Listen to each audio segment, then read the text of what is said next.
All right, welcome, kings and queens. Y'all, listen. Are y'all ready to talk? We're going to talk about gold digging and millionaires. We're going to talk about the blueprint for gold digging. Who is Michael Darby? Let's talk about it. Who is Michael Darby? Something came across my desk this morning and I had to share. It's about Michael Darby. Y'all, Michael Darby is a very powerful and dangerous man. Pause right there.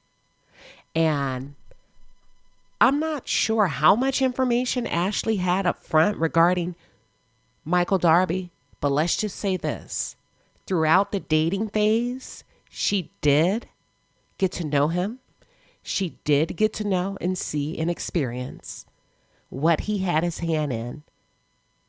And she moved forward in the marriage. Okay?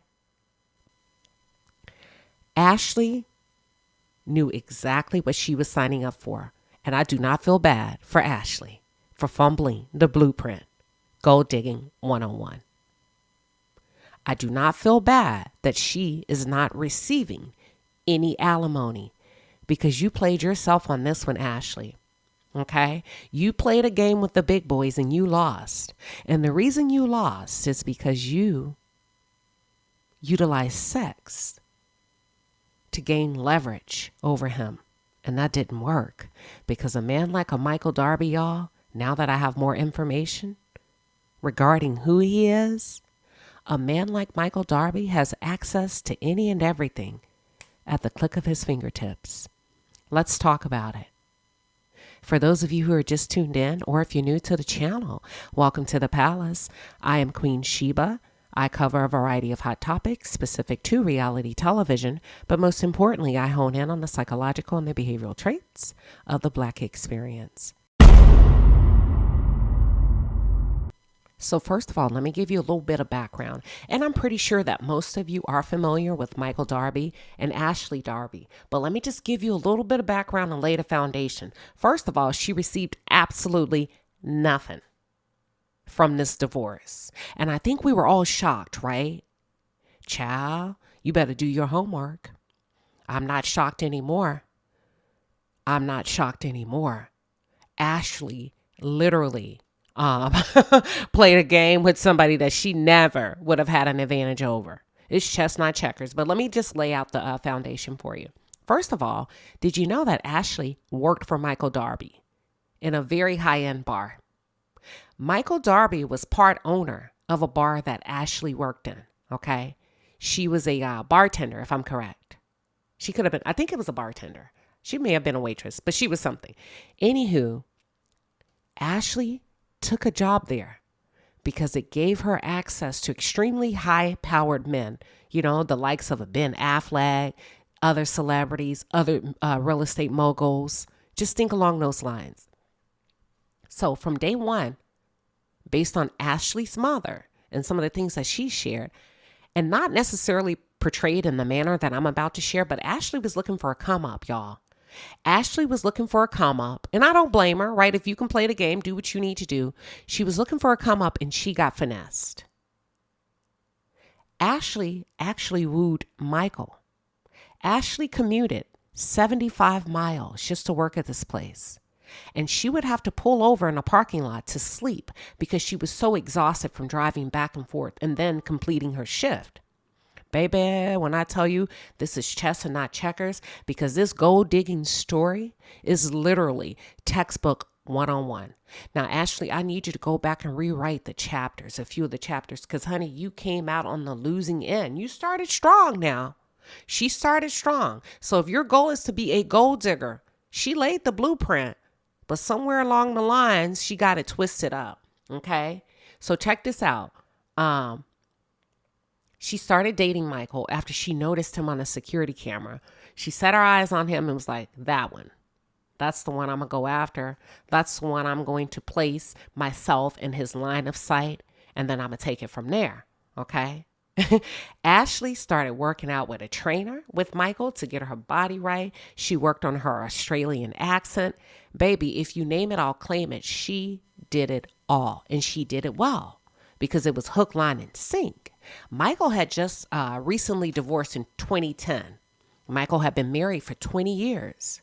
And Michael woke up one day and decided, I don't really want to be married. I don't want to be conventional. I don't want to be conservative.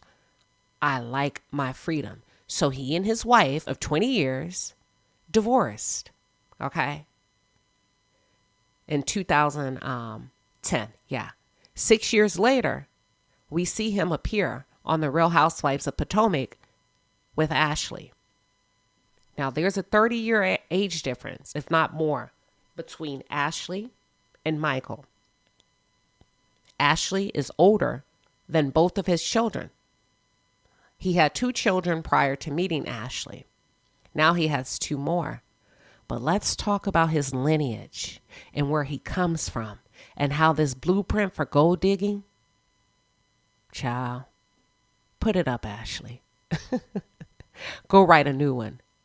Because if the truth be told, Ashley really had no business being in the vicinity with the likes of a Michael Darby. Now, if we go back to Reunion Part 1, right?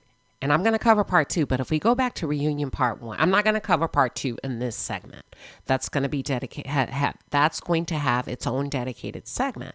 But if you rewind mentally and go back and recap on your own, when Ashley was giving Andy details between she and Luke, she stated that on a Sunday, out of nowhere, Michael decided he was going to bring the kids back home. As a result, she had to kick Luke out and made him go home immediately. Okay? And if you go back to that reunion of the Real Housewives of Potomac Part 1, Ashley put out a disclaimer and she apologized for depicting Michael Darby in a negative light. She said something along the lines of, let me clear up something. I was being very emotional. And of course, this is a very passionate topic for me. However, Michael is a great man. He's an excellent father.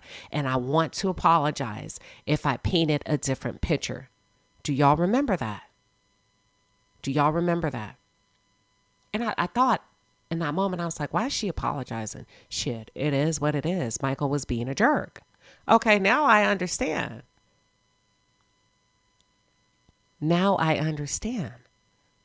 Honey, Michael is powerful. Michael is not to be played with. And Ashley knows this.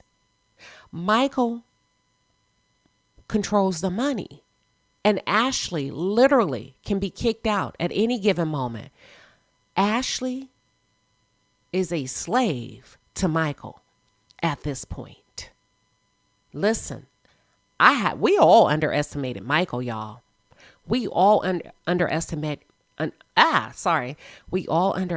Michael. But you know who tried to tell us? Listen, I teeter along the lines of embracing Candace because Candace has Candace has a really slick mouth to me, and I don't always agree with what she has to say. And I kind of feel like Candace goes for the jugular.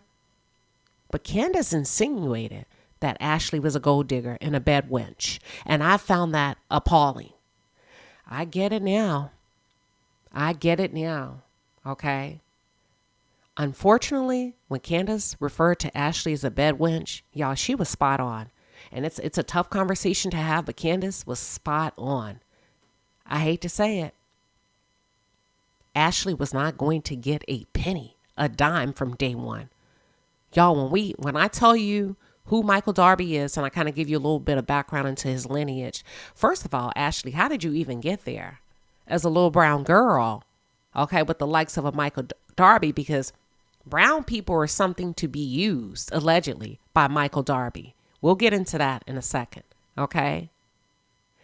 But Ashley, when I say the blueprint, she started off strong with the gold digging attempt. But baby, you got played. You walked yourself, literally, Ashley, into a lion's den. I don't hesitate to say this, but a man like Michael Darby has no feelings and gives 0 Fs. Okay? Gives absolutely 0 Fs. And now that I know what I know, Ashley and her mom and her family and them, that was a simple charity case that he donated to. Ashley, this is not a man that you marry. This is a man that you finesse if you're trying to go dig. And you failed the assignment. Michael Darby is a traditional white man from Australia, y'all, who has deep roots, deep ties to politics and the military by way of his family. Let's start there. His father was a former military officer and also an interpreter for the military in Australia. His father ran for political office, y'all, in 1974 against the Prime Minister of Australia. Okay? Michael Darby, by the time Michael Darby came up to his late 20s to early 30s, Michael Darby had soldiers surrendering to him after they hijacked a plane, literally begging their life, saying, we surrender, okay? Y'all, Michael Darby was a campaign director for the Christian Demographic Party from 2009 to 2010. 6 years later, he appears on our screen on The Real Housewives of Potomac. So when it comes to Michael Darby and Ashley, girl, you are in a very unfavorable position. Ashley has no choice but to go along or else. And I wouldn't be shocked that if he wanted to, and I'm referring to Michael Darby, that he could take those children at any time he feels like it. Considering the connections, the access to money, the ties that he has globally and internationally. Ashley, you have managed to walk yourself into a lion's den. What the hell were you thinking? All right, so who is Michael Darby when it comes to this gold digging saga, this blueprint that completely flopped in her face? Okay, Michael Darby owns business ventures throughout Asia, Latin America, and Africa. Pause there. His money is long, baby, and his money is strong. His money is international, and his money is global. Not only does he has deep ties in Asia, but he's fluent in their native dialect. He's fluent in Mandarin, y'all. It's alleged that he also owns business ventures in Somalia, which have been allegedly linked to gaining profits from war that have been declared on Somalians that don't line up and get in order, right? Those that push back on political agendas. Currently, Somalia is experiencing a famine that's been declared worse than 2011. There's an upsurge of gender-based violence against women in Somalia, and there's a crisis regarding the water. Little to no food and little to no access to water, where the women are having to walk many miles just to go get water and come back, okay? Under very harsh and extreme conditions. Ashley. What the hell were you thinking? Girl, this is a man that don't even favor African people. And you thought that you were the great black hope? You thought you were the great brown hope to get this man to change regarding all of the things that he's allegedly tied to? Ashley, honey, I am sorry to say you are damned if you do, and you're damned if you don't. Y'all, this is crazy, but check it out. So Ashley knew exactly what she was getting herself into. So I don't feel sorry here. When Ashley was dating Michael, she knew that he had business ties in Somalia. He took her there. He took her there to see his 44-acre compound that's located near the airport. It's known for the site of the film, The Black Hawk Down. Okay? Michael is one of the largest real estate owners in Somalia. 44-acre compound. When Ashley and Michael went there for him just to kind of show off, this mogul, he's going to show this little girl what he got. They had to wear combat helmets, flak jackets, and they were transported in an armored car. And they were accompanied by guards with machine guns falling alongside them and behind them and in front of them on trucks. Y'all, armored trucks. Ashley, her relationship with Michael Darby kind of reminds me, now that more and more details are coming out, it reminds me of Thomas Jefferson and his female slaves, where their only claim to fame with being associated with Thomas Jefferson was they carried his babies. Other than that, there was no value. Ashley, you know what? I think this may be harder on Ashley than it is on us. Ashley is indebted to this man. This is a perfect example of when gold digging goes wrong.